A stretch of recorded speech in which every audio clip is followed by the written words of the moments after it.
강연 내용이 좀 어려울지 모르겠습니다. 제가 보통 칼럼이나 글 쓴 다음에 어떤 경우는 제 집사람 보고 읽어보라고 하고 한다기 전에 제 딸아이가 한국사 전공한 대학 강사인데 이번에는 걔한테 한번 읽어보라고 했어요. 그랬더니 내가 뭐 이해는 가는데 좀 어렵다고 그래. 뭐가 어렵냐? 그랬더니 특히 그 시민사회 이게 참 어렵다고 그래요. 그래서 당연하다. 그래서 뭐가 어려운지 한번 질문 좀 해봐라. 그래서 그러다 보니까 한 2~3시간 걔하고 좀 얘기를 나눴어요. 그랬더니 조금 이해를 가는데 아직도 어렵다고 그래요. 그래서 아마 선생님들께서도 이 사실 시민사회한테는 마찬가지로 이제 국가나 자유민주주의나 사실은 일반적으로 말하기는 쉽고 어떤 교과서적인 얘기를 이렇게 조금 설명하고 들어보기는 일반적으로 쉬워요. 그런데 그 의미를 제대로 깊이 알기는 참 어렵습니다. 사실 이번에 이제 자유민주위기라는 이 선진화 재단에서 주제로 신청했을 때 그 위기 아니냐 그러는데 그 근본 원인 중 하나는 사실 그 자유민주주의가 정치하는 사람들이 잘 몰라서 그래요. 거기에 대한 어떤 그런 이념에 대한 어떤 강력함이라든가 얼마큼 더 힘든 건가를 그것이 언제나 이제 그런 학문과 현실 정치와의 하나의 끊임없는 긴장감이라고 어쨌든 이 자유민주도 그렇지만 이 국가 정책성이라는 것은 제가 이 발제문을 좀 처음에 소개했습니다만 상당히 복잡하고 심원한 개념입니다. 왜냐하면은 무엇보다도 이 국가란 무엇이라는 것이 아까 이 자유민주주의와 마찬가지로 흔히 말은 누구나 하기 쉽지만 국가 정작 무엇이냐 하는 것을 일생 동안 탐구해도 이해가 안 될 수 있는 분야입니다. 그러니까 실제로 이 정치적인 모든 제도나 이념 이런 것들이 사실은 그 본질을 제대로 안다는 것은 일생 동안 탐구를 해서도 쉽게 이해가 되는 부분이 아닙니다. 그리고 그래서 보통 이 정치 철학에서 이런 주제들을 페레니얼 퀘스천이라는 말을 써요. 그러니까 영성적인 질문이다. 끝없이 질문이 제기되는 문제들. 바로 이 사실은 이제 우리나라가 정치적으로 뭔가 한 단계 업그레이드 되기 위해서는 그냥 기본적으로 현지 정치인들이 그런 이념들, 국가나 자유나 평등이나 이런 것을 제대로 아는 게 상당히 어렵다는 것 자체를 먼저 깨닫는 과정이 필요합니다. 사실. 그게 그만큼 우리나라의 학문의 문제이기도 하고 학문의 수준이 실제로 현실 정치의 수준을 더 결정하게 됩니다.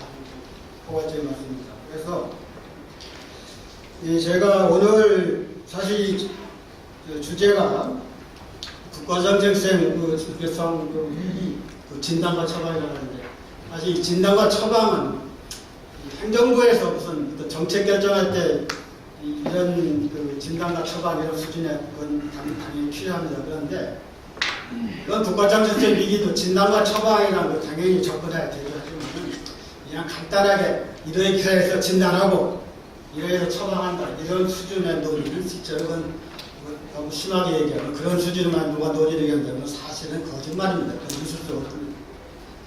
그리고 이 모든 것이 얼마나 복잡한 문제고 제가 오늘 실제로 그걸 말씀드리려고 그러는데 그것은 바로 우리나라의 특히 역사 전반적인 문제 특히 이 근현대사 해석 문제 이것과 연관되지 않아서 이해하지 않으면 현재의 국가정책적 위기 문제를 제대로 이해할 수 없고 또 하나는 바로 아까 말씀드린 대로 이런 이 국가 자체가 뭐냐 자유가 뭐냐 평등이 뭐냐 이런 거에 대한 이해 자체가 실제로 어렵다는 걸 뭔가 그런 정치인들이나 우리에서 공감대가 있고 그래서 이 위기의 그 원인도 사실은 바로 그와 같은 우리가 뭔가 경외감을 가지고 접근해야 할 주제들, 이념 이런 것들을 너무 쉽게 생각하고 그것이 너무 어떤 면에서 이념과 이 정치적 구호 자체를 구분들을 잘 못하고, 그래서 쉽게들 뭐 투쟁이냐, 보정이냐, 뭐 이런 식의 어떤 정치적 행위들로 지금 나아가는데, 물론 정치적 행위는 필요하죠. 실천도 필요하죠. 그 바탕에 이론적인 깊이를 추구하지 않는 행동 자체가 아주 빈곤한 행동이 됩니다. 씩씩한 실천은 어떤 면에 가장 쉽습니다. 그런데 깊이 있는 정신세계와 같이 수반되는 실천, 행동, 사고 이런 겁니다. 오늘 제가 이제 그 말씀드리고 처음에 중요한 부분은 제가 읽어 나가겠습니다만은 일단 한국선진화재단에서 이 자유민주주의 위기 말씀하시고 또 이제 이 역사교과서 문제를 말씀하셨는데 문제를 하셨는데 사실 그 아까 말씀대로 그것은 오늘 이 국가점에서 위기에 대해서 제가 자세히 강의할 수는 없습니다. 워낙 그 관계한 문제이고. 그래서 또 하나는 이제 헌법에 이것은 자유민주주의의 이런 이 개헌 시도 같은 것들 이것이 자유민주주의 우리 기본 질서를 어긋나는 게 아니냐. 물론 현재 헌법 규정에 자유민주주의 질서를 어긋나는 사실입니다. 그렇지만 동시에 헌법으로서는 언제나 바로 이 국민 다수에 의해서 또 개헌을 하기 때문에 그것 자체를 우리가 헌법상으로 금지한다 이렇게 될 수는 없습니다. 제가 좀 써놨습니다만은 헌법 4조에 자율과 조화를 바탕으로 한 자유민 기본 질서 추구다. 하지만 동시에 이 평등권에 대한 헌법 개정이 있는 거고, 그리고 바로 아까 말씀드린 대로 국민 다수에 의해서 개헌할 수 없는 그런 개혁 조항은 실제로 우리나라 민주공화국이란 기본 국채 규정상 금할 수는 없습니다. 문제는 그와 같은 시도 자체가 과연 제대로 되어 있느냐, 그 현실에 대한 제대로 진단이고 이 자유민주주의라는 것에 대한 정말 깊은 이해를 하고 있느냐. 사실 오히려 그 부분이 지금 가장 큰 문제를 생각합니다. 기본적으로 지난번 헌법 작년에 작년이었죠? 헌법 개정안 나오고 그 과정을 다 누구나 지켜봤습니다. 지켜봤습니다. 저는 어떻게 이런 식의 좀 시급 같은 일이 벌어지고 있는가. 헌법 개정안을 발의한다고 하면서 그걸 대통령은 베트남에 어디 가 있어가지고 전자결제를 하고 그걸 민정수석이 예안을 발표하고 더 중요한 문제는 거의 국채 전체의 변혁을 꾀하는 헌법 개정안인데 거기에는 당연히 방대한 논변이 뒷받침되는 어떤 이념적 정당화가 있어야 되죠. 그거는 어떤 면에서 책 한 권이 필요할 수 있는 거 적어도 F4용지 10장 정도라도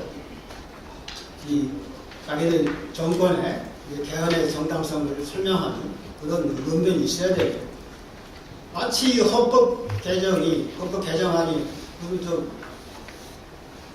퍼즐 맞추기식 문자를 집어넣어서 조합하면 되는 식으로 이런 식으로 아주 가볍게들 그러니까 정치적 행위 자체가 워낙 가볍고 문제는 더 근원적으로 스스로의 가장 중요한 국채를 변혁하는 수준의 개헌안을 제안하면서 그 개헌의 정당성에 대한 논변 제대로 없고 이 자체가 사실 현재 우리나라 이 진보의 문제 물론 나중에 보수 문제 이해하겠습니다만 근원적으로 사실은 굉장히 이념적인 그 과잉 상태에 있는 것 같고 사실 오늘 말씀드리겠습니다만 역사의식에는 사실 보수가 주도 당한 것 같습니다. 특히 해방 전후사 인식이 그것을 제대로 논박도 못하고 마치 그런 역사의 흐름이 당연한 역사 흐름처럼 돼버린 것이 바로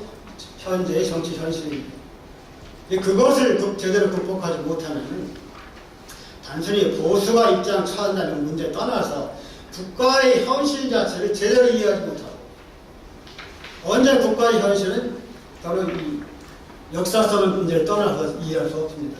이 마르크스가 현실에 의하여 바로 이 히스토리시 베스트라는 말을 잘 썼는데 역사적으로 결정되어 있다는 걸 썼거든요. 그것이 궁극적으로 뭘 의미하냐면 이 현실은 역사성을 떠나서 이해할 수 없고 규정될 수 없고 또 미래의 방향도 바로 이 과거에 대한 어떤 흐름 속에 현재가 이르게 됐냐에 대한 이해, 설명 그걸 떠나서는 미래 자체가 제대로 추구될 수 없습니다. 그리고 이게 히스토리 차원에서 또 비슷하게 로고학식 상가체가 역사는 미래다. 사실 굉장히 좋은 말입니다. 역사는 궁극적으로 미래입니다. 현재입니다. 그래서 바로 이 근본적으로 그러한 진보 집단의 역사의식의 과잉 속에서 사실은 또 그 역사의식의 빈곤이다. 왜 그러냐? 그리고 왜 그것이 지금 현재 한국 정치를 지배하고 있는가? 바로 또 그것이 현재 이 국가 정책의 위기의 가장 근본 원인이라는 겁니다. 하지만 국가 정책 위기 중에 하나는 바로 우리가 국가 정책을 제가 정의했습니다만은 국가 목표, 국가 존재 이유에 대한 이 내용이고 동시에 그것에 관련된 국민들의 자의식이라고 했죠. 자의식의 핵심은 물론 한편에 국가가 역할할 수 있습니다. 국민들이 거기에 대해서 어떤 수준의 이해를 하고 있느냐. 그 자의식은 바로 아주 낮은 단계부터 높은 단계가 있기 때문에 어떤 수준에서 이 국민 전체의 이런 국가가 무엇이냐, 국가 목표가 무엇이냐 이런 게 형성되어 있는가. 바로 그 문제와 한편으로 그것을 연관됩니다만 다른 측면이 바로 그 역사의식의 문제입니다. 그래서 오늘 일단은 제가 그 역사의식에 특히 도수는 사실상 그 문제가 오랫동안 최근에 와서 많이 변화가 있습니다만 오랫동안 역사의식이 실제로 너무 미미했습니다. 사실 현실 안주적이었고 어떤 면에서 이런 현재 우리나라의 보수를 규정하는 중요한 성격 중에 하나가 보통 보수의 탐욕, 진보의 유설 이렇게 말씀하는데 어떤 면에서 그 보수가 어떤 면에서 범속한 출세주의에 빠져 있고 또 이 기득권화 되다 보니까 그 안락한 삶 추구하다 보면 어떤 면에서 향락주의로 빠져 있고 이런 양상들이 바로 이 보수의 특징이기도 합니다. 그것이 이제 진보의 도전 속에 요즘에 와서 이제 뭔가 대한민국의 어떤 그런 그 가치, 역사적인 어떤 공헌 이런 것들을 이제 자꾸 이제 발굴하고 있는데 근원적으로 바로 오늘 제가 말씀드릴 이 진보가 도전하고 있는 역사의식 자체의 그 빈곤함, 과잉 속의 빈곤 이것을 제대로 설명하지 못하면 제대로 극복을 못합니다. 그래서 일단 그 문제를 사실은 바로 이 문재인 정부가 좋은 제재를 던져주고 있습니다. 바로 그것이 건국 100주년 논란인데 여기 제가 잠깐 얘기했습니다. 다 아시는 얘기죠. 작년까지 건국 100주년이라는 말을 계속 떠들어댔어요. 대통령 스스로도. 그래서 아마 저도 그랬습니다만 학계에서 여러 가지 비판을 제기하다 보니까 슬그머니 사라지고. 그러니까 문제는 어떻게 대통령의 그런 언행이 이렇게 가볍냐 이거죠. 그리고 원래 건국 100주년을 얘기했다 바꾸려면 왜 바꿨는지 설명해야 되는데 슬그머니 말이 바뀌어버리고 이제 와서는 이제 요즘에는 뭐라고 그러죠? 그냥 임시정부 100주년 이런 식으로 그런 데서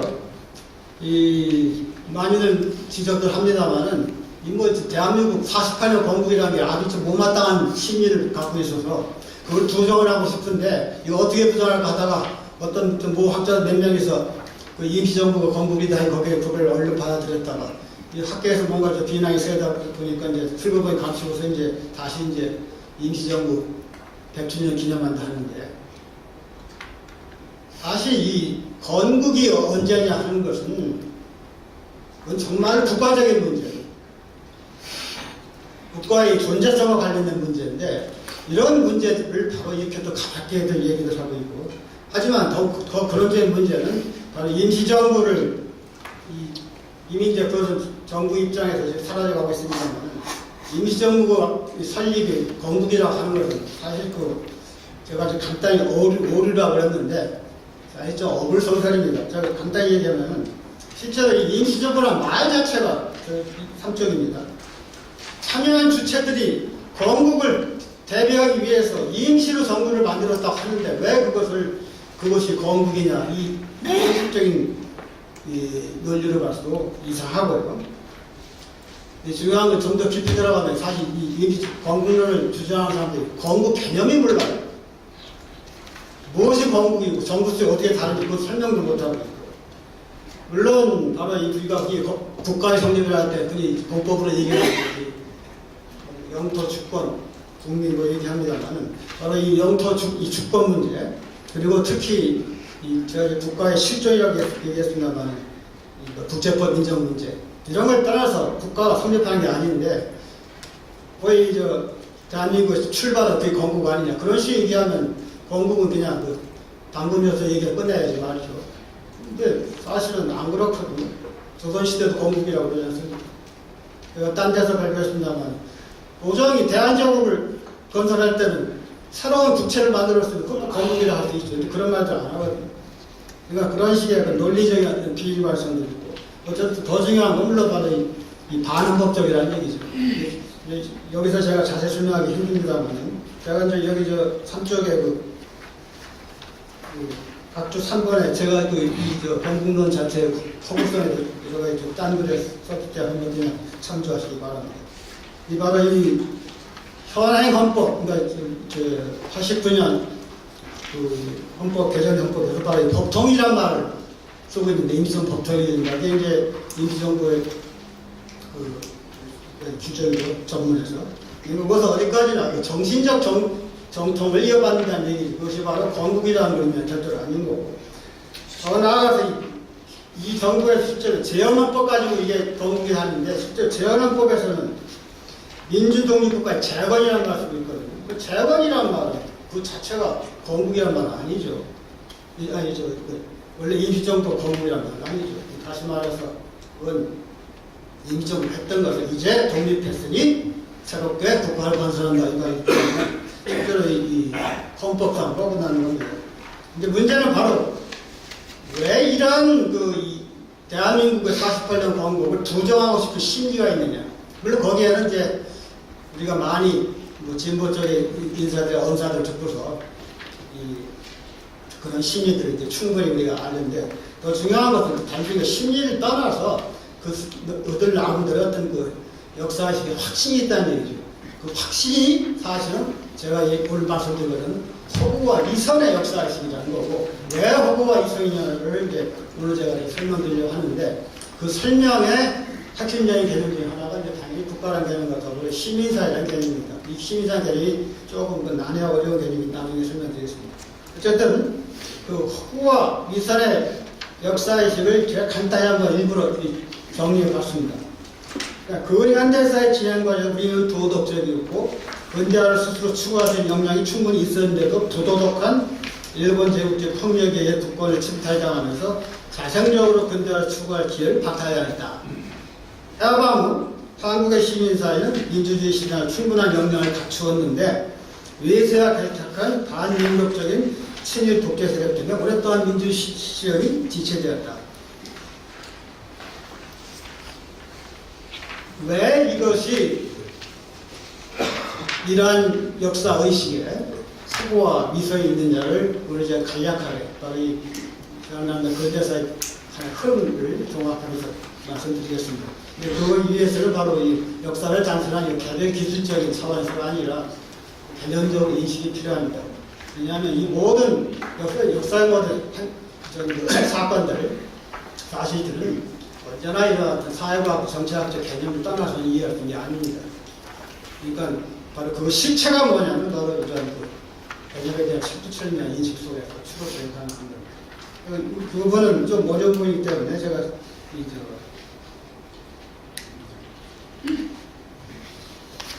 이거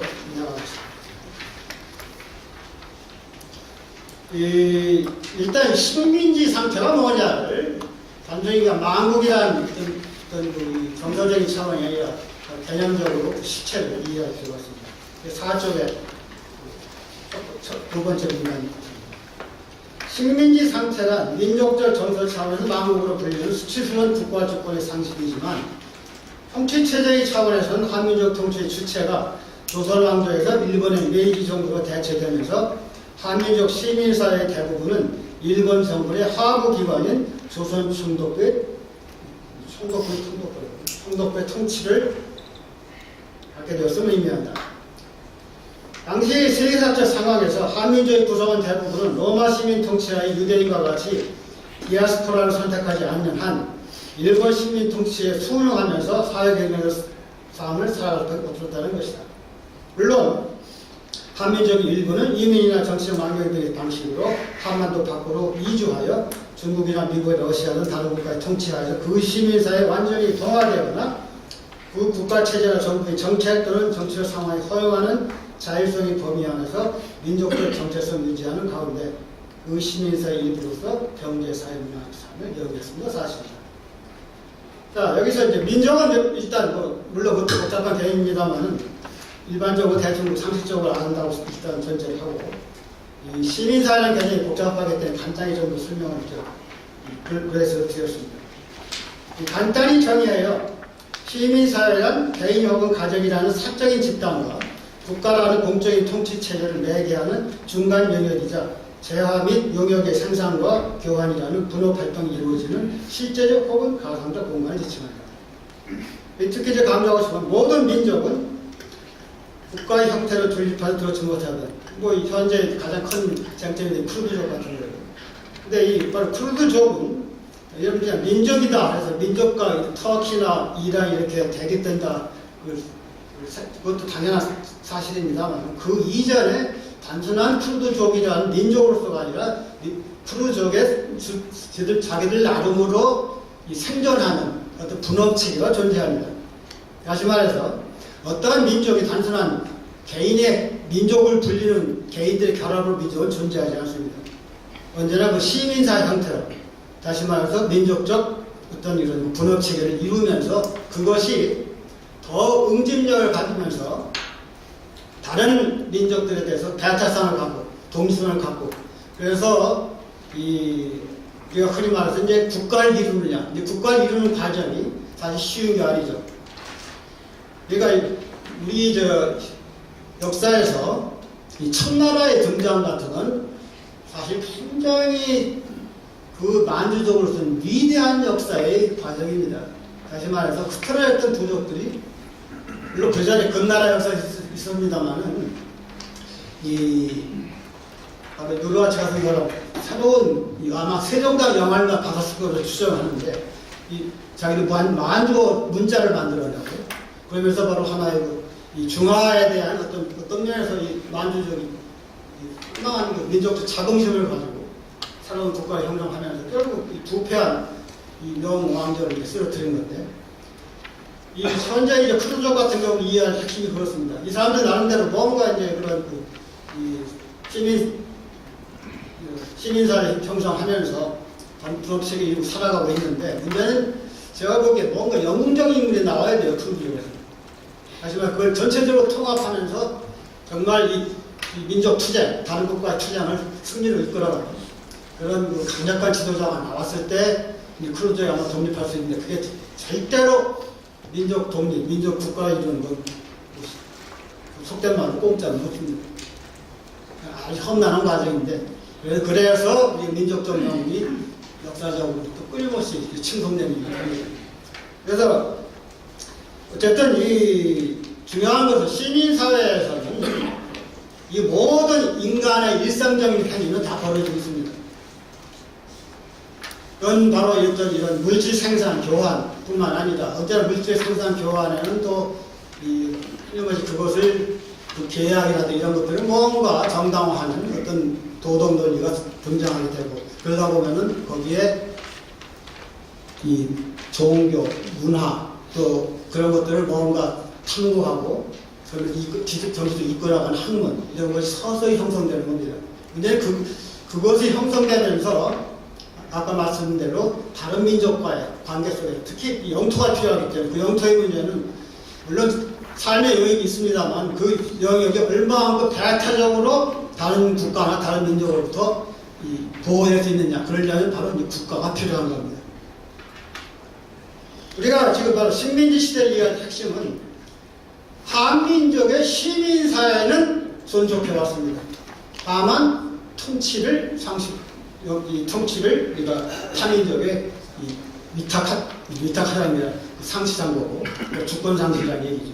문제는 한민족은 바로 그와 같은 이 타민족의, 일본이라는 타민족의 통치 하에서 시민사회라는 하나의 민족적 사회를 유지해왔고, 그것의 존속 속에서 또 일본 시민사회를 통해서 많은 영향을 받고, 특히 서구 문물에 받아들이면서 나름대로 어떤 많은 이 변화를 이룬 것이 사실입니다. 문제는 그것이 실제로 이 조선조에서의 시민사회에 대한 어떤 급격한 변화를 촉진되었다는 얘기죠. 그것이 한편으로 어떤 그 근대성의 근대화의 하나의 주요 요소이긴 하는데, 그걸 자꾸 부정하려고 해서 안 됩니다. 다시 말해서 일본에 의한 근대화라는 것은 이거 수치스러운 것이다 해서 그 역사에서 망각하려서는 안 됩니다. 그리고 중요한 것은 바로 일본을 통해서 우리는 분명한 것은 조선시대의 흔히 말하는 살인에 의한 시민사회 성격들, 다시 말해서 조선사회, 이제 그건 앞으로 이 한국사회 굉장히 깊이 연구할 부분이 합니다만, 조선사회는 이제 일반적으로 이제 살인미로 불리는 사람이 주로 이제 중소지주들이기 때문에 이 사람들에서 이 생산이 완전히 중소지주에 통제되면서 이 사람들은 이제 항문한다고 해서, 그러니까 과거를 통해서 이제 사대부가 되려면 이 사대부가 된 이 권력을 장악한 사람과 잠재적으로 사대부가 되겠다는 사람들이 실제로 하나의 공론 영역을 형성하고, 그것이 이제 조선적인 시민사회를 성격을 이룬 것이 사실입니다. 그러니까 그 특징을 사실 앞으로 좀 더 체계적으로 역사에서 이제 한국사에서 참고를 해야 되는데, 이제 중요한 것은 이 조선조에서 특히 숙종 때 이후부터 뭐 요즘에 많이 사회계절 쪽에서 연구가 되고 있습니다만, 이제 송나라의 민국이라든가 또 이런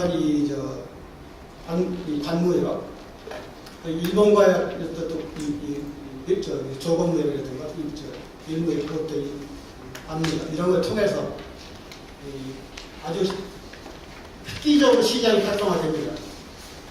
그런 데서 이제 이 조선 최초의 상표 화폐가 등장하고 숙종때 있는 것도 그런 이유입니다. 문제는 아주 복잡한 관련입니다만은, 서울에서만 우리 그 상설시장이 있었고, 그건 바로 이제 정부의 수요 때문에 있었고, 잘 아시듯이 이제 지방은 절대로 상설시장을 만들지 못하겠습니다.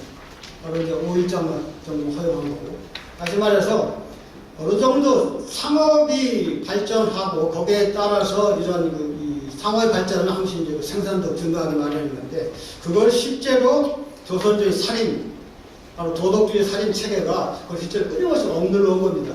그러면서 이 공론력이고 완벽하게 주자학적인 논의로만 끝나고, 물론 거기에 여러분 잘 아시듯이 신학이라는 것이 어느 정도 그 같은 사회 변화를 대변합니다만, 우리가 알아야 될 것은 신학자들의 저작이라는 것이 다산도 그렇고 거의 다 이건 20세기에 와서 간행된 거고 대중적으로 알려지게 된 겁니다. 다시 말해서 조선조는 거기다 거의 다 억압되어 있고, 그건 이 조선의 살인의 공론력에 등장하지 못했습니다. 다만 소수의 박지원 같이 노론에 자제하면서 청나라 왔다 갔다 하는데, 야 이거 영어 아니지 않느냐, 자기들 그 선대 사람들 주장하는 이거 좀 너무 무리한 거 아니냐, 이런 데서 재밌는 건데 노론대학을 했었던 그런 개혁적인 사상이 나오게 되거든요. 하지만 그것이 결코 이 시민사회 전체로 확산되고, 새로운, 특히 그거를 중요한 것은 이제 국가가 그와 같은 새로운 변화, 요즘에 그 조선일보의 그 1140년을 해가지고 현재 지금 잘하고 있더군요. 이 세계사에 큰 변화가 일어나고 있는데, 이 조선에서는 지금 그 모든 걸 닫고 다 억누르고 있고, 이런 그 속에서 사실은 이제 나중에 이 개국을 맞이하게 된 겁니다. 그러니까 개국을 맞이했을 때 당연히 모든 정권은 자기의 이 정권 체제에 도전이 있을 때 거기에 응전을 하게 되었습니다. 뭔가 그 존속시키려고. 근데 그것이 결국 실패한 것이 왜냐하면은 이제 그 실패한 것이 우리가 이제 문서보호제가 한일 합방인데 문제는 그 실패라는 이유가 뭐냐? 그건 실제로 19세기 와서 너무나 부패구조가 심화됐고 어떤 면에서 조선 정부란 것이 19세기 후반부터는 특히 이건 조선 시민사회 일반 농민 이런 거에 대한 그 단순한 착취나 넘어서 일종의 그 약탈 행위가 있었습니다. 거기 비슷했습니다. 그 부패 행위가. 다시 말해서 그 핵심적인 의미는 뭐냐면은 국가와 시민사회가 균열이 너무 심화됐다는 얘기입니다. 국가와 시민사회 균열이 심할 때는 시민사회에 충성이 없어집니다. 그러니까 당연히 국가 전체에 결집된 힘으로 일본이나 서구 세력에 대항할 수 있는 것도 없었던 거고 고종이라는 사람이 다른 시대 같아서는 상당히 현명하고 지혜로운 분으로 됐는데 워낙 이 사람이 결단력이 없는 사람이고 특히 이런 이 개혁 과정에서 어떤 면에서 자기의 권력 기반이 침해되는 걸 아주 막았거든요. 기껏 한다는 것이 이제 황제 전제정을 만들고 유지하려고 했고 그리고 이승만 같은 사람이 이런 이펀왕정 같은 걸 제안했을 때 처음에는 바다에서 가서 이 간부가 이거 내 자리가 위험했다. 그러니까 이제 탄압해가지고 제가 썼습니다만 이승만 수용생활이라는 것이 바로 조선조가 결국은 근원적인 자기 개혁을 통해서 새로운 국가 이성을 정립하고 그걸 통해서 일본이나 서구 침탈에 대항하고 이런 식의 역량을 갖추지 못했는 건데 그게 너무나 오랫동안 진행된 이런 이 국가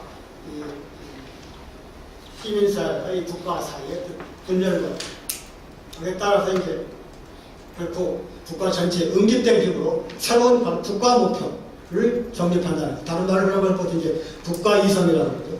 그러니까 국가 이성을 새롭게 정립해 나가고 그러면서 이제 이 새로운 국가 발전을 추구하는 이런 것들이 결국 없었다는 얘기입니다. 제대로 이루어지지 못했다는 얘기죠.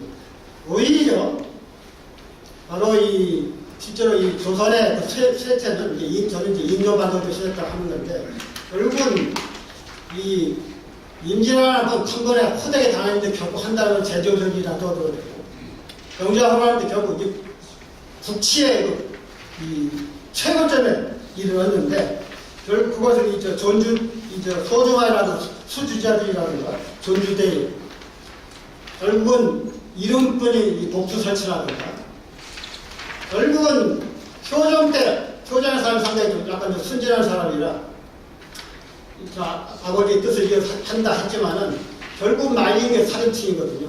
이러다가 결국 이 청나라에 대적하려면 단순한 군대만 양성하고 되는 게 아니라 전쟁이랑 군대 있어야 되는 게 아니죠.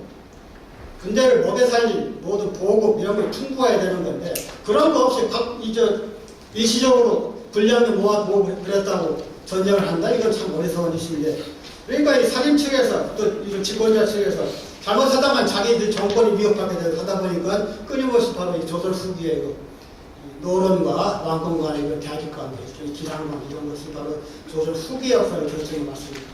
결국 중요한 것은 바로 이런 개혁을 못하고서 이 국가가 쭉 운영돼 왔을 때 이제 끊임없이 부패하게 마련이고 한다면 썩게 마련이고 그러다 보면 이제 국력이 쇠퇴하게 되는 거죠. 문제는 바로 이 시민사회가 이 개항 이후부터 서서히 세계의 자본주의 체제에 서서히 노출되면서 받아들이고 심화적으로 변화되기 시작하고 그러면서 이제 공론 영역도 이 한성수모라 이런 것들이 분장하는 것처럼 원래의 전통적 살인의 공론 영역을 어떤 근대적인 공론 영역으로 대체해가는 과정입니다. 그것이 바로 우리가 일제시대의 주요한 내용이고 있습니다. 그러니까 저 여기 6절에 얘기했습니다만은 을사보호제 이후에는 이제 이도 히로부미 통과하고 특히 이제 그건 일본 측에서 보면 당연한 건데 결국 식민지를 또 탑병을 했으면은 당연히 거기에 저항이 있는 거고, 처음에는 당연히 일본 통치자들 긴장하기 때문에 무단 정지할 수밖에 없습니다. 뭐 일본을 미워하는 게 아니라, 언제나 이 역사의 실체를 이해하려면 상대방의 입장을 볼 줄 알아야 됩니다. 나중에 말씀드리겠습니다만, 바로 왜 우리의 지금 역사에 큰 상으로 남아있는 창시개명 이런 것들이라는 것을 일본 측에서 보면은 이 전시체제이기 때문에, 전시체제에는 사실상 뭔가 적군이 요소가 될 수 있는 것을 사실상 다 죽여버리는 게 국가 정책이 돼야 됩니다. 전쟁이라는 것이 비극적이죠. 전쟁이 일어나지 않도록 해야 되지, 전쟁을 수행하는 과정에서 허점을 남긴 채 전쟁을 수행하는 건 이미 전쟁을 패하겠다는 마찬가지입니다. 일본은 물론 어떤 면에서 어리석은 대외 정책 때문에 스스로 자백했습니다만, 우리가 이제 37년에 미나미지로 총독부 때부터 우리가 겪게 되는 일본 식민 통치 상흔이라는 게 바로 한편으로는 일본의 그 전시 체제에서 그들에게 어떤 면에서 필수적인 정책을 추구하다 보니까 조선에 대해서 그와 같은 이제 강화적인 정책 추구하게 됩니다. 어쨌든 1910년부터 19년 그 사이에 3.1년 전까지라는 것도 물론 강압적인 헌병통이 있었습니다만, 제가 여기 잠깐 소개시켜드린 대로 하다못해 경부선 철도를 구설할 때 2대 주주는 조선 왕실이었습니다. 근데 그 2대 주주란 말이 사실 조금 어폐가 있는 것은, 일본 황실이 5분의 4고 그 다음에 5분의 1을 조선한테 했는데, 반인가요? 나머지는 이제 일본 회사들에게 나눠놨기 때문에, 2대라는 의미가 없죠. 한 5분의 2 정도. 그러니까 별로, 속된 말로, 너희들 이거 먹고 떨어져. 이런 그랬죠. 어쨌든, 그런 경부철도도 그렇고, 일본의 식민화 과정에 직접 저항과 조출되지 않는 한, 점차 한국의 시민사회는 일본 시민사회 서서히 병합되게 하면서, 또 일본의 정치 권력의 기호를 받은 그 일본 시민사회와 경쟁하는 과정 속에서 우리 잘 알다시피 이제 요즘에 한명수가 대통령이고 그렇죠. 이제 그런 회사들, 기업들, 요즘에 부산의 전신 그런 박성직 상장이라든가, 박바분 그런 걸 유명해졌죠. 그런 이제 기업들이 이제 서서히 등장하는 과정이었습니다. 자, 그래서 그런 상황에서 이제 한국 민족 시민사회에서는 한편으로는 이제 물론 일본 시민통치 협조하고 거기에 이제 공무원이 된다거나 총독 공무원이 된다거나 아니면은 거기에 변호사가 된다거나 이런 식으로 협조하는 사람도 있고, 또 변호사가 되는 그런 안정적 사회를 이용해서 독립운동도 한다거나 저항도 한다거나, 또 많은 시민사회 구성원들은 많은 사람들이 상업에 종사해야 되기 때문에 일본 통치체제에 순응할 수밖에 없습니다. 근데 앞으로 말씀드릴 이 친일 문제 이런 것들이 왜 이렇게 너무 편협하게 이 역사를 보고 있냐 하는 것은, 과연 우리가 한반도에 거주하는 한민족 시민사회 구성원들, 한민족원들에게 독립운동하는 사람이 도덕적으로 단죄를 내리고 친일의 부역자라고 단죄를 내릴 만큼 그런 독립운동은 정당성을 갖고 도덕성을 유지하고 있었는데, 특히 독립운동이 일사불란하게 주권해운동을 추구하면서 한국 시민사회 지지를 얻어낼 정도로 했었느냐? 그게 아니었다니. 그 아닌 그 현실을, 역사적 사실을 바로 제대로 바라봐야 된다는 얘기입니다. 그래서 민주공화국에 등장한 독립운동 정치사사 6조에 잠깐 읽어보겠습니다.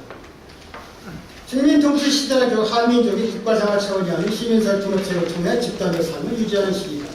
그거는 또한 주권상실적 조선제 통제에 부분적 활용되었던 일본과의 경제사회 문화계가 점차 심화되고 확대되면서 한민족 시민사회가 일본과 서서 융합된 시기이다. 그러한 교육 속에서 특히 제2유학생을 통해 일본의 한국과 문화는 물론 서구의 문물이 한국 시민사회 본격적으로 소개되고 유입되었으며 시민사회 구성원들 각각의 정신적 성향이나 사회적 배경 또는 인류 지향의 차이에 따라 일본의 통치 측에 대해 소극적 혹은 적극적으로 순응, 협력, 저항, 투쟁 등 여러 형태의 태도와 행동이 벌어진 것이다.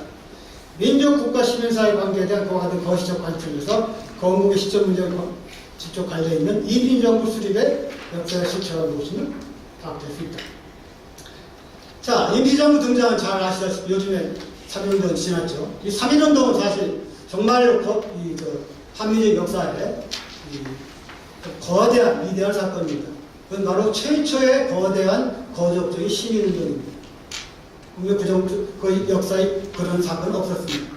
재미있는 것은 그 역사의 역설인데 그것이 바로 식민통치하에서기 때문에 또 가능했다는 얘기고, 또 아주 아이러니컬한 것은 만국, 바로 식민통치 지배에 책임을 져야 할 최고의 책임자의 고종이 지금도 많이 고종을 잡고 애국자하는 어떤 잘못된 그런 그 역사인식을 하려고 하는 사람이 있습니다만, 그 사람이 죽은 만국의 군주에 대한 향수, 어떤 애도가, 이런 것들이 사실상 묘하게 결집해서 일본의 식민統치 항거하는 거적적인 그런 운동이 일어났죠.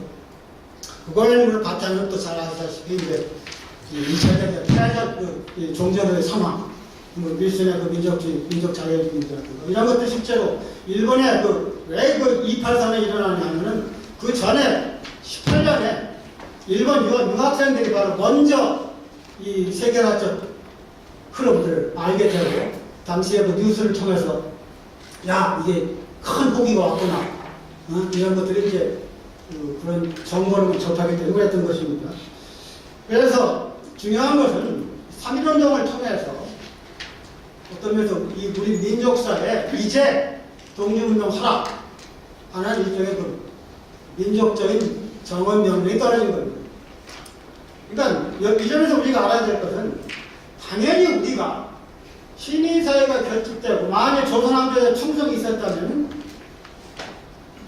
을사보자기에 의병운동이 있었으면 산발적으로 끝났고, 한일합방 어쨌든 간에 그 당시 망명정부가 등장하거나 임시정부가 등장했어야 되고, 요즘에 1905년이나 아니면 1910년에는 임시정부나 망명정부가 등장했어야 우리 스스로 이 독립운동에 대한 어떤 떳떳한 역사의 자부심을 가질 수 있습니다. 그렇지 못했죠. 다시 말해 그걸 뭘 의미하느냐면 일본 시민들이 체념했다는 얘기죠. 6.1조를 하냐 이런 사람들, 이게 결국은 나중에 이제 그분들 요즘 친이라고 자꾸 하는데, 결국은 이게 대세구나 하는 분위기가 당시에 민족 지도자들에서 있었던 건 사실입니다. 그러니까 김인식 같은 사람도 그랬던 거고. 그런 데서 일단 임시정부는 설립이 19년 일요했다는 것은 그만큼 이게 어떤 3.1운동을 통해서, 사실 그 전에 원래 조선주에 대한 충성에 대한 이 국군 회복에 대한 강력한 의지가 한국 지도층에도 없었다는 거죠. 물론 이제 왕족도 말할 것도 없는 거고요. 이제 그런 데서 이 임시정부가 이제 설립운동이 벌어졌는데, 많이 알려진 사실입니다만 그 부분을 좀 간략히 설명하고 지나가겠습니다. 이 4월 11일 지금 임시정부 설립이라고 기념한다고 하는데, 그건 이제 상해 임시정부인데 그 이전에 한성 임시정부라든가, 근데 한성 임시정부 시체가 좀 불분명합니다. 보통 그래서 이제 그냥 블레팅 B라 정부 아니냐. 그러니까 인천에서 좀 운동 같은 거 했습니다만 소속했다가 그렇게 해산되고, 그리고 이제 이렇게 붙일 거예요. 세계 임시정부가 설립됐는데 결국 안 되겠다. 통합된 것이, 그러니까 이 통합 문제가 있어가지고 9월 11일에 이제 통합 임시정부 설립된 것입니다. 그러니까 사실은 우리 임시정부 기념일은 4월 11일이 아니라 사실 9월 12일이 돼야 돼요. 여러 가지 지금 그런 모든 문제들 너무 어설프게 지나가고 있는데, 어쨌든 이 임시정부가 이제 통합 임시정부가 됐고, 이제 물론 이승만 박사가 이제 집사관 총재로 되고 이렇게 됐습니다만, 잘 아시다시피 그 1년 지나서 이제 이 창조파나 개혁파에 다 있고 완전 임시정부가 이제 해체되고 합니다. 그러니까 결국 김구 선생을 통해서 이제 상해 입장 명령을 유지했을 뿐이지 이미 이제 뭔가 이 자금 문제나 이런 것 때문에 또 이 미주와의 관계라든가 뭐 아시다시피 이승만 대통령 탄핵 때문에 하고 이런 데서 실제로 독립운동은 사실 흐트러졌다가 흩어지고 분산되기 하다가 특히 일본이 이제 만주사를 일으키고서 만주를 나서는 뭐 잘 알다시피 독립군의 많은 부분은 이제 이 상해 임시정부에서 중경으로 가든가 아니면은 이 연안 못했던 한 가든가 아니면 김일성이 같이 소리나 넘어가든가 그러니까 이 독립운동의 터전을 잃어버린 거예요. 그러니까 일본이 만주사를 일으킨 일본 자체의 어떤 입장은 조선만 합병하다 보니까 이제 만주를 근거로 해서 이 자기들의 그 영토에 대한 대비도 크다. 바로 그럴 때 언제나 이제 군부가 방어하게 마련인 거예요. 근데 그것이 한 묘한 역사적 상승 과정을 거쳐서 일본이 이제 패망하게 되는 우리 민족사의 향후로 등장하게 되는데, 이 중요한 것은 바로 제가 북쪽에 잠깐 있겠습니다. 북쪽에 세 번째가 간단히 말하여 독립운동의 분열 속에서 임시정부는 존재했지만 한민족 전체의 정신적인 구심점이 되어 시민사회 분산된 영향력을 결집하여 독립운동 전체를 주도하면서 새롭게 건설 국가의 기본 방향을 제시하고 그것을 뒷받침하고 제도와 정책을 준비한 수준의 임시정부는 존재하지 못했다.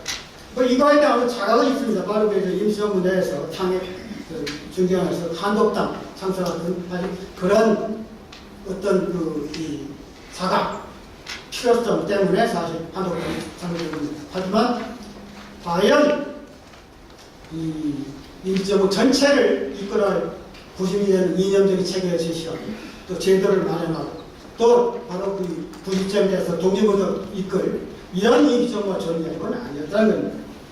국내 시민사회의 경우 공론력을 구성하는 언론과 교육계 종교 여러 단체와 조직들이 전시체제와 일본 정부의 극심한 사상적 및 정치적 탄압과 통제 속에서 적극적인 저항을 하지 못했으면 사실이며 그 대부분은 스스로의 조직의 와해를 감수하지 않는 한 일본의 정책이 협조할 수 없는 상황이 전개됐다. 아까 말씀드린 바로 미나미 지역 이후에 이 전시체제에서의 바로 마지막 식민 통치 단계입니다. 그러니까 식민 통치 세 단계로 나올 수 있겠습니다. 바로 이 합방부터 이 19년까지. 그래서 흔히 문화통치라는 이 사이토 우가키 총독까지. 그 다음에 이제 미나미지로부터 마지막 누구죠? 마지막 총독이 사실 우리나라 식민 시대를 이제 지금 자꾸 국사학교 일부에서 11년 의미 없는 거에서 강점기로 끝내버리려고 하는데 사실은 이 우리나라 식민 36년 동안에 바로 시민사회에 엄청난 많은 변화가 일어나고 있기 때문에 그리고 일본 총독 정책 자체가 아주 가변적입니다. 이 우아키 같은 사람은 사실 재밌는 것은 이 만주 사변 때 하면서 이 만주에 대한 하나의 뭔가 공급지라고 할까요? 이런 식으로 이제 조선반도를 생각했기 때문에 이 사람은 굉장히 조선반도에 대한 그런 애착도 강한 사람이었습니다. 그러니까 그런 세세한 부분들을 알아야만이 우리 지금까지 이어지는 현대사 흐름을 또 제대로 알게 됩니다. 바로 우리 현대사 흐름은 돌려야 되는 바로 시민사회 흐름입니다. 거기에 바로 이 통치권과의 끊임없는 마찰, 또 통치권의 흡수라든가 이런 관계 속에서 이해해야 되는 겁니다. 그러한 결과가 일제와 시민의 수많은 지도자들에게 해방 후 현재까지 침해 오명에서 도와지 못하는 만든 역사적 족쇄입니다. 문제는 그러한 인사들을 과연 반민족적 범죄 행위처럼 역사적으로 배려함이 바로 역사의식 차원에서 정당한 여부입니다. 어적적으로 일치 단계라는 독립운동을 부지하고 2차 대전 당시 프랑스 임시정부처럼 독립운동의 주체가 분명한 것도 아닙니다. 전쟁이 선포된 상황에서 범하는 적국에 대한 부역행위도 아니고 시민통치체제에서 나름대로 민족적 이익을 위해 봉사하거나 독립 후에 국가생활을 위해 준비한 활동을 했으며 오직 시민통치 막바지 일본의 엄혹한 정치 체제 하에서 자신의 이과의 조직의 생존을 위해 불가피하게 타협할 수 없었던 인사들마저 친일 내국으로 단죄하는 것은 민족적 전후도 아니고 역사적 사실에 입각한 올바른 역사 현실도 아닙니다. 독립운동 자체는 당연히 민족사적으로 칭송되고 국가적으로 찬양되고 고민되어야 하지만 바로 그때부터 독립이 가능했다는 식으로 과거의 평가하면 올바른 역사 형성과도 배치되고 국가생활의 진정한 발전은 저해할 뿐입니다. 을사보호적 체제이고 의병운동 등 조선의 세력 일부가 저항한 건 사실이나 한국 시민사회 전체가 단결하여 지속적인 투쟁을 벌이는 것이 결코 아니면 적어도 3.1운동까지는 일본의 시민통치 천연적으로 수용한 건 분명한 사실입니다. 을사보호주의는 한일 합방 이후 즉각 망명정원의 일시정부가 취하지 못한 사실 그에 뚜렷한 당입니다. 3.1운동이라는 공적적인 사건의 영향과 더불어 그것에 전후와 전개된 세계사회 흐름에 전승하여 임시정부 설립되고 독립운동 잠시 활발한 적이 있으나 그것도 오래되지 않아 차체의 분열과 일본의 탄압 속에 미흡해지고 말았다. 중국과 미국이 일본과 전쟁을 벌이는 상황을 임시정부는 국제적 승인을 얻을 기회도 있었다. 그러나 그러한 승인이 결코 그들 국가들의 이익이나 외교정책 합치되지 않았을 뿐더러 독립운동의 분열과 배를 같이 할 수밖에 없는 임시정부 실제적인 정치적 위상 때문에 일찍이 그들 국가의 정책을 보여주는 제외했다. 이후에 최근에 좀 연구되어 있습니다. 임시정부 승인물이. 그러니까 임시정부에서 바로 끊임없이 장에서 졸랐습니다. 승인을 하는데 절대 승인 안 해줬어요. 안 해주는 게 당연한데 중국 측에서는.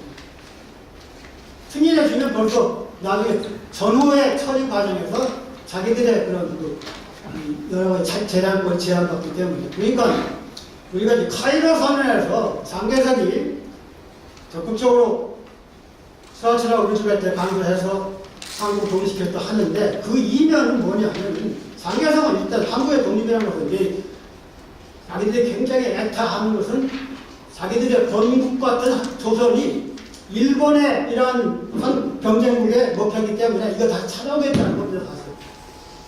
지금 중국이 바로 그런 입장에서 지금 한반도를 바라보고 있는 거예요. 그러니까 장개석이 그 같은 사실상 물론 결과적으로 고맙긴 하지만 우리가 역사 현실을 이해할 때 고마워할 건 없습니다. 다른 의도가 있었군요.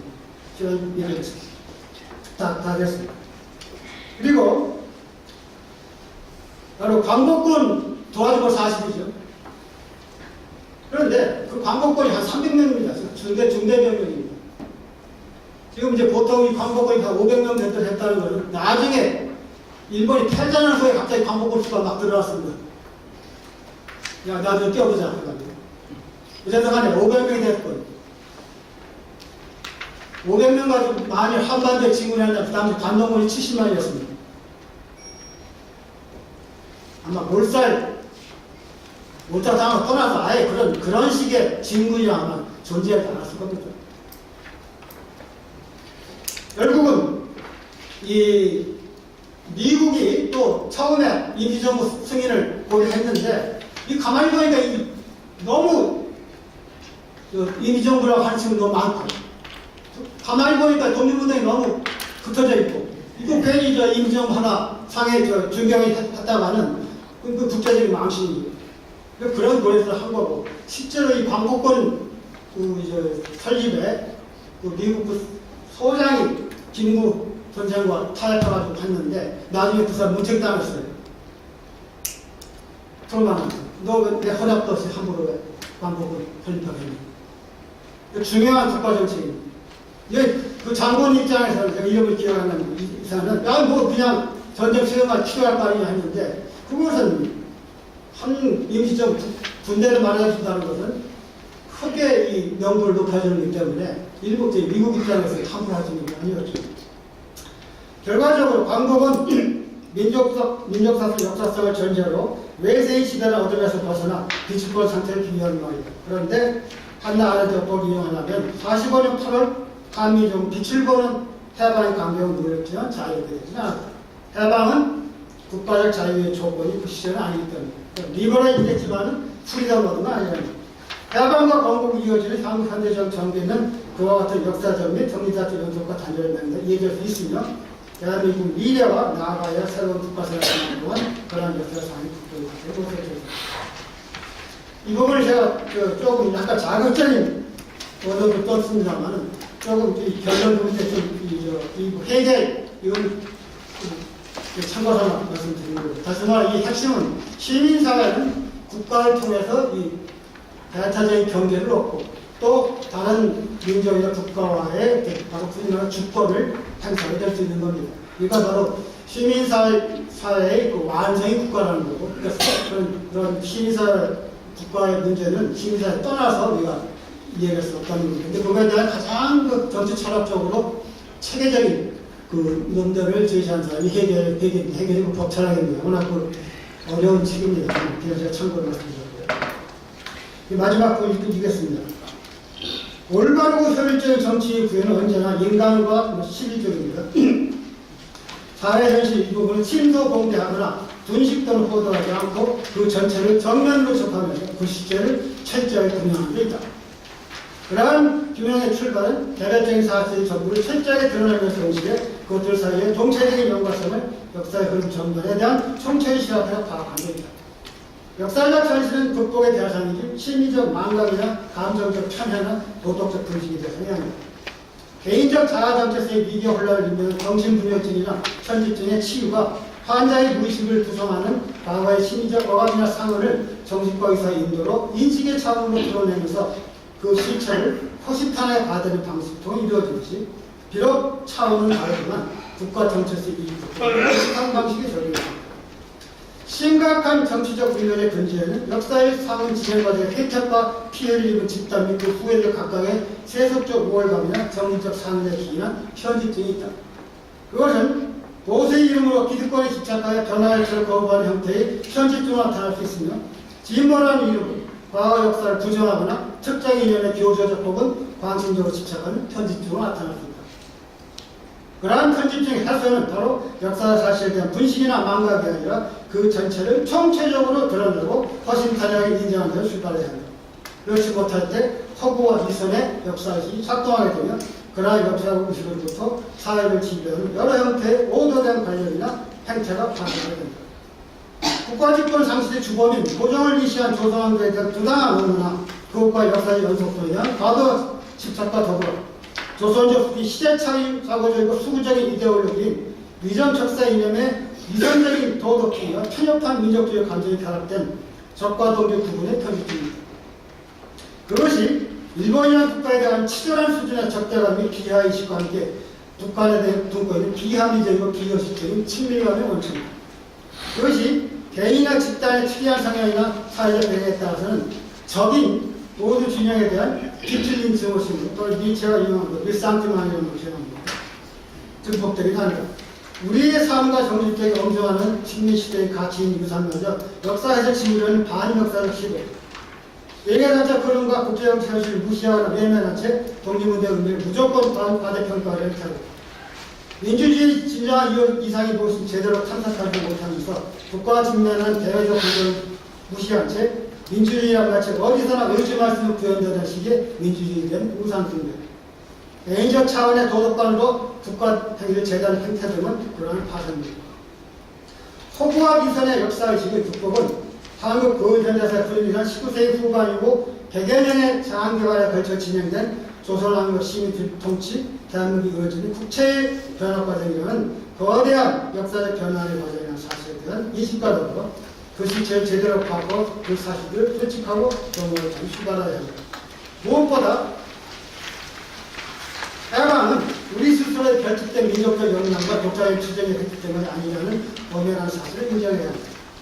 함락하게 토로한 바와 같이 해방은 오늘날 각자의 민족에 찾아온 것이며 그와 같이 준비되지 않은 해방에 조우할 수 없었던 것이 민족의 분단과 동족선지의 전쟁과 더불어 식민 통치를 잠시 억압되었던 조선조만 중태부조의 도안입니다. 그러한 역사적 및 정치적 상황에서 형식적으로 부과된 민주주의 정치체제가 제대로 운영될 수는 없었습니다. 그 주체가 누구이든 일반적으로 독재로 비화된 1인 지배주의 국가 운영이 오랜 기간 지배하게 된 것입니다. 자유당 정권을 이은 민주당 정권의 부패한 무능과 붕괴는 민주주의 이념과 가치가 시민사회 전체적으로 내면화되거나 확산되지 못한 상태에서 제도적 형식으로 부과되었을 때 벌어지는 필연적 양상입니다.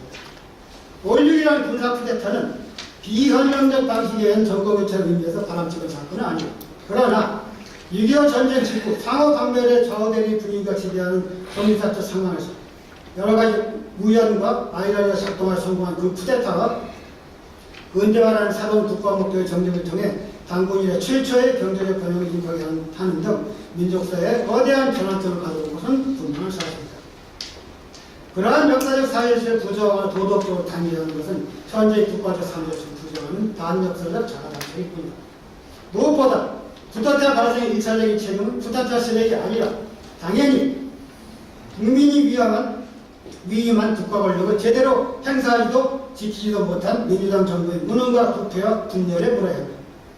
착한 민주당의 정권은 나쁜 쿠데타 세력이 총칼로 빼앗았던 식의 역사적 진단은 당시의 정치적 현실에 대한 분식과 호도이자 국가 권력의 속성에 대한 무죄의 표현입니다. 이삭과 쿠데타로 정권을 장악했다고 해서 조선왕조를 썼는 것이다. 현재의 문재인 정권은 그 허구와 미산의 역사에서 벗어나는 것이 아니라 더욱 깊이 사로잡혀 있다. 쇠망한 조선 통치자의 정치적 체면은 교조적인 도덕주의고 편협한 민족주의에 사로잡힌 역사의식이 지인보라는 이름으로 끊임없이 수구적인 정책들을 양산하고 불필요한 대내적 마찰과 혼란을 초래하여 국가의 이익을 저해하고 국가 정체성 위기를 조장한 거죠. 그나마 확립된 국가의 국제적 이상을 추락시키려 하고 민주주의를 퇴행시키려 하고 있다. 민주주의는 결코 지인보라는 정파의 독점물도 아니고 광신의 대상은 도가입니다. 민주화 시대가 현재 민주주의 이름으로 대중영합주의를 넘어 대중독재를 부추기는 양상까지 나타나면서 자유로운 소통과 진지한 토론을 통해 보편적인 진실과 가치를 추구한다는 민주주의 본래의 이상으로도 위협하고 있다. 이제 새로운 역사의식을 정립하고 그걸 토대로 국가상을 새로운 미래상을 제시하는 국가 이상을 발휘시켜야 합니다. 역사적 현실을 정령을 부닥쳐서 극복하는 기백이 없는 역사의식은 비겁하고 나약하다. 이것과 나락은 도덕을 가능한 도덕의 출발이다. 진정으로 강한 자는 싸움에 졌을 때 상대방의 강함을 인정하면서 그보다 더 강해지도록 하는 자이다. 비겁하고 나약한 아이들은 싸움에서 얻어맞고는 상대를 다시 때려눕힐 계획을 세우지 못하고 동네방네 물고 징징대고 다니면서 지랄할 때 되었다는 서간을 줍니다. 현재 우리 가운데 일부가 혹시나 그러한 아이들 심리 상태에 있는 것은 아닌지도 한번 들어보겠습니다.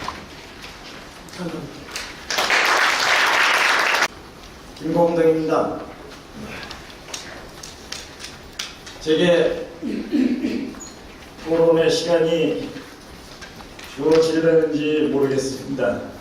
짧은 시간이기에 가급적 압축적이고 또 핵심적인 메시지 위주로 말씀드리고자 합니다.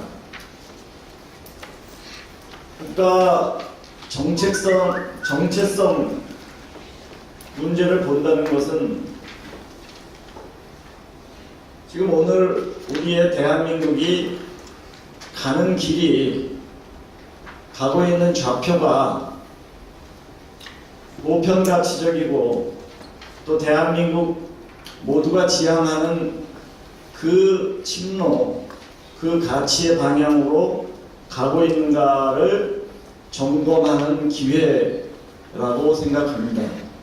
그것을 점검하고 평가하고 또 우리 모두가 합의하고 노력해서 새로운 또 올바른 길을 만들어가는 것이 우리들에게 혹은 지식인들에게 주어진 소중한 업무다 이렇게 생각을 합니다. 양승태 교수님이 여러 가지 많은 지적을 하셨다고 봅니다. 이것을 다시 제가 강조하거나 요약할 시간과 기회는 없어 보입니다. 그러나 중요한 것은 현재 한국 사회에 불어닥치고 있는 이념의 과잉이라고 하는 것은 실제로는 아주 천박한 이념의 빈곤에서 비롯된다는 것을 말씀하시는 것이고, 특히 지난 400~500년간의 세계 문명사라고 하는 거대한 이 맥락에서 이것을 보지 않고 특정한 정치적 입장이나 자기 세력의 이해관계의 입장에서 문제를 바라보면서 세상을, 역사를, 국가의 방향성을 호도하려고 하는 것이기 때문에 이 문제에 심각성이 있다.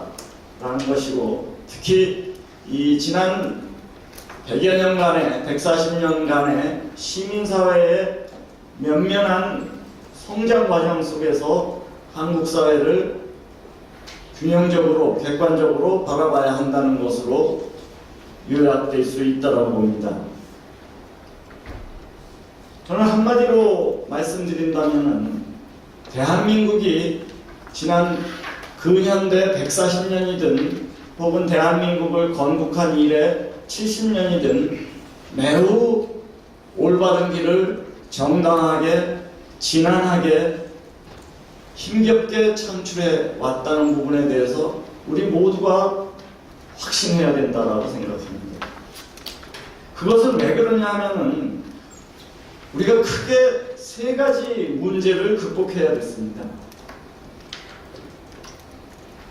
첫째는 문명사회 고립, 폐쇄사회라고 하는 그 봉건사회를 한반도에서, 대한민국에서 극복해야 됐습니다. 이 봉건 질서를 극복하고 근대 질서를 만들어 간다는 것은 매우 어려운 일이고 전 세계의 모든 신생 독립국이나 개발도상국이 모두가 힘들어했고 그 길을 제대로 열어내지 못했습니다. 두 번째 우리가 걸어야 되는 것은 식민 질서를 극복하고 해체하는 것입니다.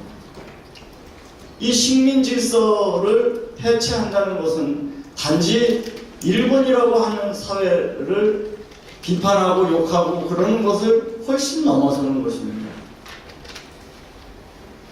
강대국의 질서, 중국의 패권 질서, 주변국의 공산 제국주의의 확장 질서를 막아내는 것과 다 함께 있는 것입니다.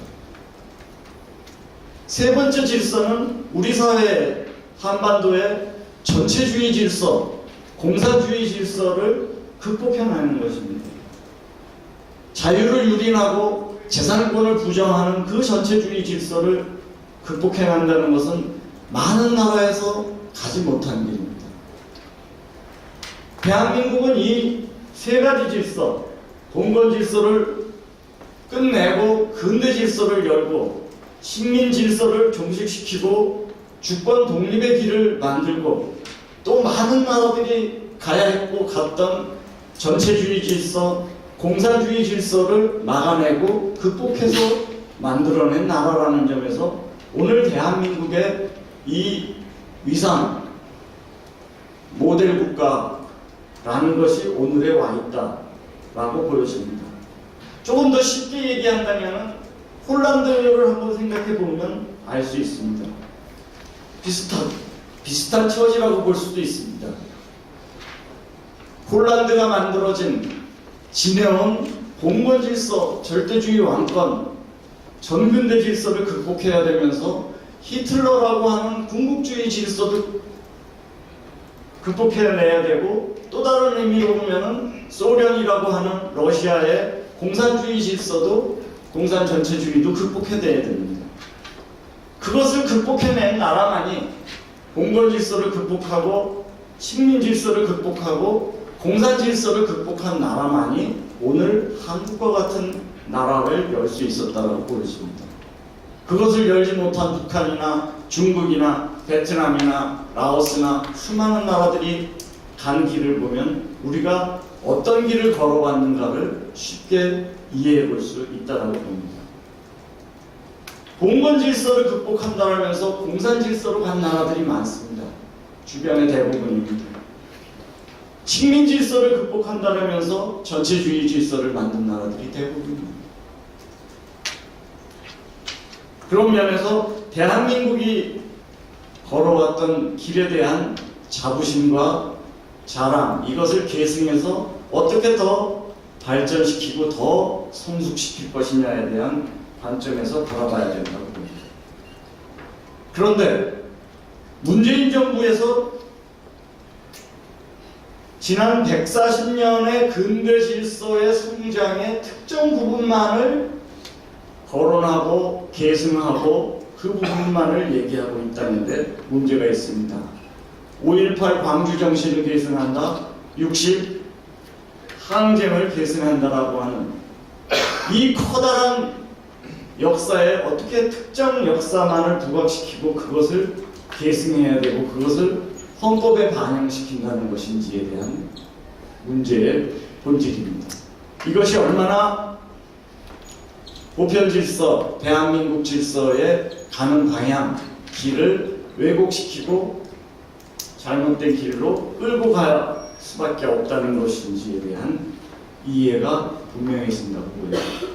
헌법에서 자유민주 질서의 자유를 뺀다는 것입니다. 지난 140년간의 우리 민족이 가장 소중하고 가장 중심 가치가 자유인데 그 자유를 뺀 대한민국의 질서의 방향이라는 것은 무엇인지를 가늠해 볼 수 있습니다. 헌법 전문에 촛불 정신을 넣겠다는 것이고 5.18 광주 정신을 넣겠다는 것입니다. 국민이라는 법적, 보편적 개념을 빼고 사람, 주체 철학에서 비롯된 사람 중심의 그 사람을 넣겠다는 것이 우리 대한민국이 만들어 온 이 질서가 어느 방향으로 끌고 가고 있는 것인지에 대한 분명히 평가하고 가늠해 볼 수 있다라고 보여집니다. 1번의 문제, 앞에서 양 교수님이 생뚱한 말씀하셨습니다만 특정 세력을 적으로 몰아넣고 다른 전체주의, 봉건주의 세력하고 연대하고 지원하고 협의하고 함께하겠다는 것이 얼마나 역사의 착정이냐 하는 것을 볼 수 있습니다. 보편 가치와 보편의 역사를 걸지 않고 특정 국가나 세력을 적으로 만들어 놓고 나머지 더 적대적이고 더 인민을 학살하고 더 인민을 처단하고 더 인권을 누리고 더 민족을 반역적 잘못된 길로 가는 세력하고 연대하고 협조하고 협력한다는 것에 이 의미의 본질을 우리가 다시 생각해 봐야 된다, 이렇게 생각됩니다. 두 번째 말씀드리고자 하는 것은 대통령에게는, 정부에게는 국가의 계속성, 국가의 정체성을 유지할 헌법적 의무가 있습니다. 선택적으로 받아들이게 되어 있지 않습니다. 선택적으로 계승하게 되어 있지 않습니다. 헌법 66조에 보면은 다 아시겠습니다만 대통령은 국가의 독립, 영토의 보전, 국가의 계속성 및 헌법 수호의 의무를 진다고 되어 있습니다. 영토 보전이나 국가 독립과 함께 국가의 계속성을 정부는, 대통령은 헌법적 의무를 지켜나가야 됩니다. 그럼에도 불구하고 문제가 발생하는 것은 매우 명확하게 나타나는 문제입니다. 정조 이후에 민주개혁 정부가 없고 다 극우 세력이라는 것입니다. 이게 도대체 무슨 문명사적으로 이게 무슨 얘기를 하는 것입니까? 대한민국의 이 한반도에 정조 이후에 민주개혁 정부가 없고 다 극우 세력이 대한민국을 이끌어왔다, 잘못 이끌어왔다는 얘기고 정통성이 없다는 얘기고 잘못된 길을 걸어왔다는 얘기입니다. 전임 정부나 과거 시대를 불의의 시대라고 얘기합니다. 역사 청산의 대상이라고 얘기합니다. 3.1절 노무현 정부 표현으로 보면은 정의가 패배하고 기회주의가 득세한 역사라는 것입니다. 여기에 맞서는 것이 촛불혁명 정부라는 것입니다. 촛불혁명 정부가 해야 되는 것이 보수 괴멸을 해야 된다는 것입니다. 헌법적 가치에도 맞지 않고 정부한테 위임된 사항이 아닙니다. 누가 어느 정부한테 어느 권력한테 특정 역사를 선택적으로 계승하고 특정 역사를 청산하고 특정 세력을 괴멸하라고 권력을 주고 선거를 했다는 얘기입니까? 5년간 자기가 맡은 과제와 책임을 다하기에도 매우 부족하고 불가능한 얘기입니다. 누가 역사를 선택적으로 보고 괴멸을 하고 부정할 수 있는 권한을 줬다는 거죠. 계승할 의무만 주었다라고 볼 수 있습니다. 지난 3.1절 기념식에서 문재인 대통령께서 빨갱이 문제가 친일 잔재라고 얘기하고 있습니다. 저는 도대체 들어보지 못한 이 공산주의 빨갱이 문제는 인류 역사의 문제였습니다. 자유를 사랑하고 민주를 사랑하고 인권을 사랑하는 전 인류의 보편적 문제였습니다. 공산 전체주의를 극복하고 공산 전체주의를 해체하는 것은 인류와 특히 공산주의에 맞이한 대한민국의 가장 중요한 과제입니다. 아직도 한반도에 2,500만이 공산주의자들에 의해서 점거당하고 인민들이 기본적인 자유와 인권과 민주주의를 누리지 못하고 있습니다. 우리가 말하는 3.1 정신이라는 건 매우 명백합니다. 1919년의 3.1 정신은 일본 군국주의와 싸운 것이지만 지금 3.1 정신이라고 하는 것은 북한 정권을 해체하는 투쟁에 나서는 것이 지금의 3.1 정신이지 다른 3.1 정신이 있을 수가 없습니다. 왜 싸울 생각은 안 하고 빨갱이라고 규정하는 것이 잘못이고 어떻게 민족을 파멸시키고 문명을 고립시키고 역사에 후퇴를 만든 세력과 협력하고 공존하고 지원하고 함께 가겠다는 것이며 3.1 운동을 함께 기념한다는 것입니다. 어떻게 함께 기념합니까? 어떻게? 일본 철학과 일본 군국주의자들 전범들과 3.1 운동을 함께 기념하겠다는 얘기나 똑같은 역사 착정적 사고라고 볼 수 있습니다.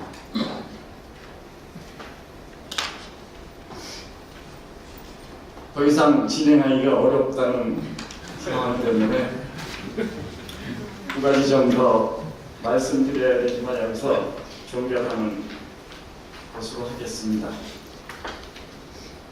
우리가 만들어온 지난 짧게 보면 70년 대한민국 건국이에요. 길게 보면은 1870년대 이후에 140년간의 그 지난한 근대화 과정, 그 과정 속에서 어떻게 의회민주주의가 만들어지고 삼권 분립이 이루어지고 헌법이 만들어지고 자유보통선거가 이루어지고 사법부가 만들어지는 그 과정을 본다면 얼마나 5.18 광주나 특정 사건이라는 것이 왜소한 것인지 이 전체를 보지 않고 그것만 봐서 우리 사회를 끌고 간다는 것이 얼마나 잘못된 것인지 다시 한번 강조드리면서 마치도록 하겠습니다. 이상입니다.